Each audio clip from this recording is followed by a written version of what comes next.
Today I'm cooking something very special. It's in my hand here. It's called the Kalahari Truffle or NAMA. We're just outside of Upington and I'm standing here with PIKI. PIKI is hosting me. This is her place. And thank you very much for hosting me here, first of all, PIKI, and for letting me stay here. So this thing is very, very special. You cannot find this anywhere in the world except here in this region, and you cannot buy this. You need to know somebody. You need to have an inside guy or a girl to get this. Last night I was just walking in the street and the guy stopped next to me and he said, "Hey man, I'm following you from your YouTube channel," and he took me out to dinner and bought me a beer, and then he gave me 4 of these. These are unusually big truffles, very hard to find. It is not a family of the European truffle, but it's similar. It's a bit less flavorful, but this is what we're making today. And I don't think I'll ever get a chance to make this ever in my life again. So this is a special episode. And we're gonna make something with it, just a little side dish, just some sausage and a salad, because the star of this show is this beautiful Kalahari truffle. We're drinking something special now with this, and PIKI, there you go. And this is red muscadel from Orange River Cellars, and it's a local product from around here. And cheers, man.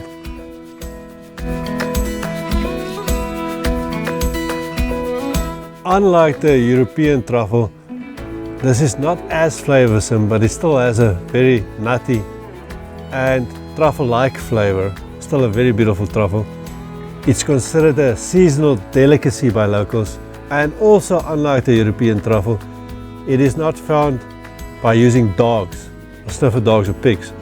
So after the rainy season, this makes a small mound in the sand, and that's how I find this truffle. So it's different than a European truffle, but it's kind of the same. The Kalahari truffle is also known as the NAMA, which is pronounced wrong by me because it comes from the Khoisan word, which means things that grow in the ground. And the Khoisan language has a lot of clicks, so it's probably something like NAMA, but I'm probably massacring the word completely. I'm gonna cook this in 2 ways. One is I'm gonna slice it up and fry it with real butter and onion. And the other way is like you make a jacket potato. I'm gonna put it in tin foil and slow cook it next to the coals for about 20 to 30 minutes. So the first thing you have to do, very important, because this grows in the sand, you obviously have to clean it properly, otherwise your guests are gonna eat sand.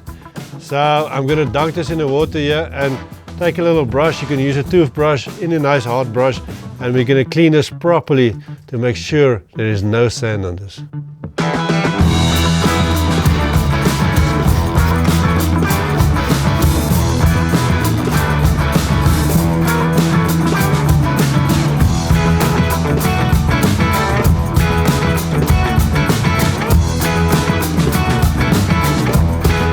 Just to make it a little bit more interesting and to have a bit of a side dish, I'm just going to make a very simple tomato and onion salad, and I'm going to make a vinaigrette, also a simple vinaigrette.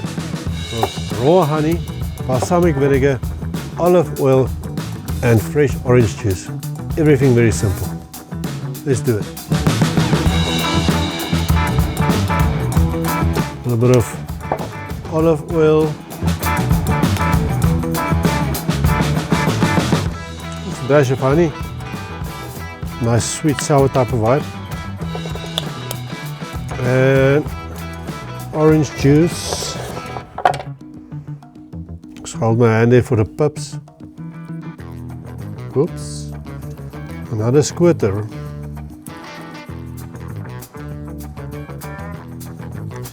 And it's got some balsamic vinegar here.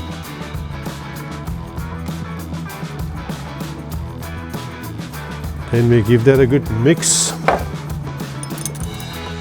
and that's our vinaigrette.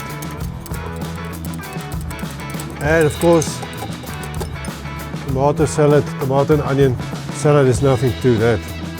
I'm just gonna cut the tomatoes in nice edible pieces.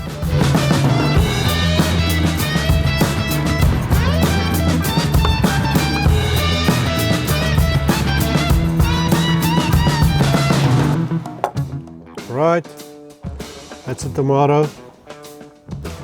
Now we do onion.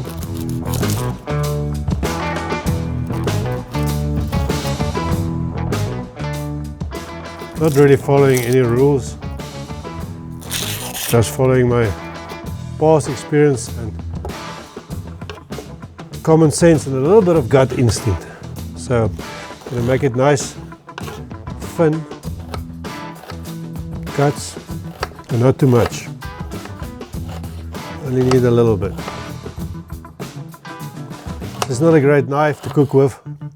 At home I have a chef's knife, and I should probably start traveling with it, because I'm surprised at how many people do not have chef's knives in the kitchen. And if you want to cook properly, the first thing you should get in your kitchen is a proper knife, man. Get it from here. No, I don't have a knife sponsor yet. Right, so got the vinaigrette here, got the nice, just tomatoes and onion. Give it a good swirl. Pour it over.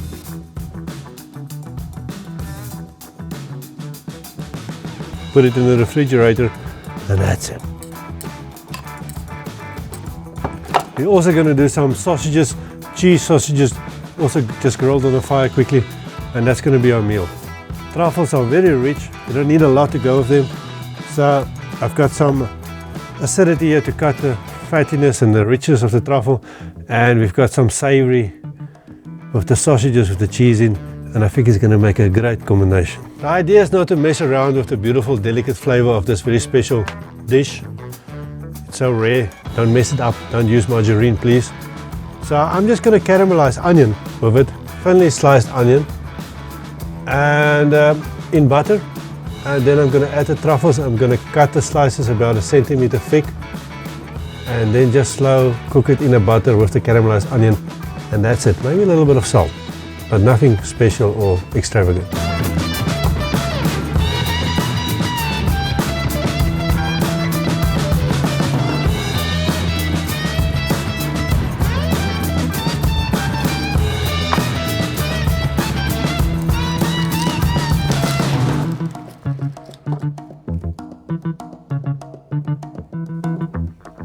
It's a very subtle, earthy smell, but very subtle. So I'm very interested to see how the actual taste will differ from the smell.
Okay, we have our sausages, cheese grillers.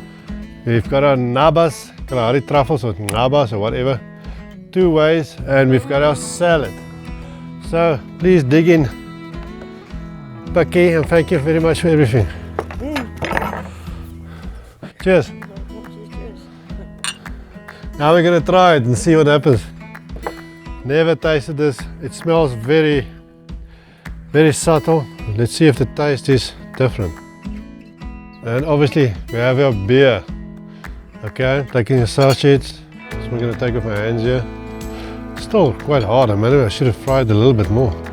I'm not sure. It's the first time I do it. Usually mushrooms you don't fry that, but it's got a bit of a firmer texture than mushrooms. Definitely not as soft as mushrooms.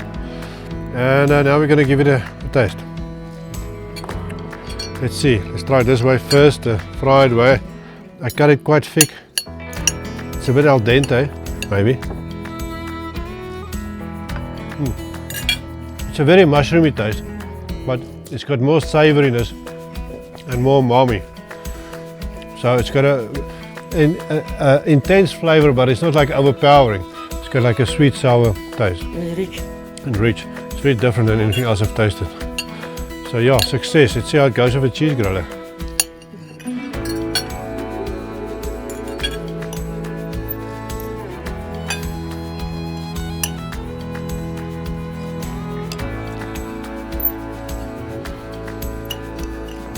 It is firm though, but it breaks down in your mouth very easily.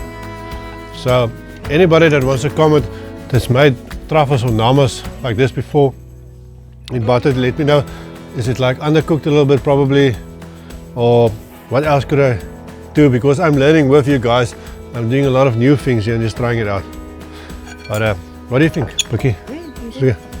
Piki's happy, so then I'm happy.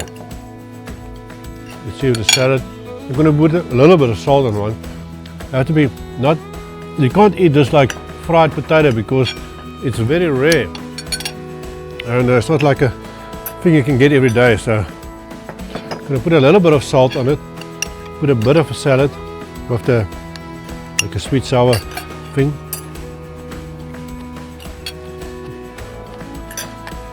Salad is a bit overpowering. This is so subtle. You don't want a lot with this at all.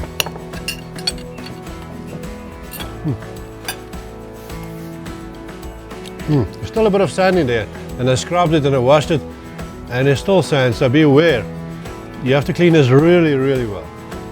Okay, thanks for watching, and I'll see you in the next one.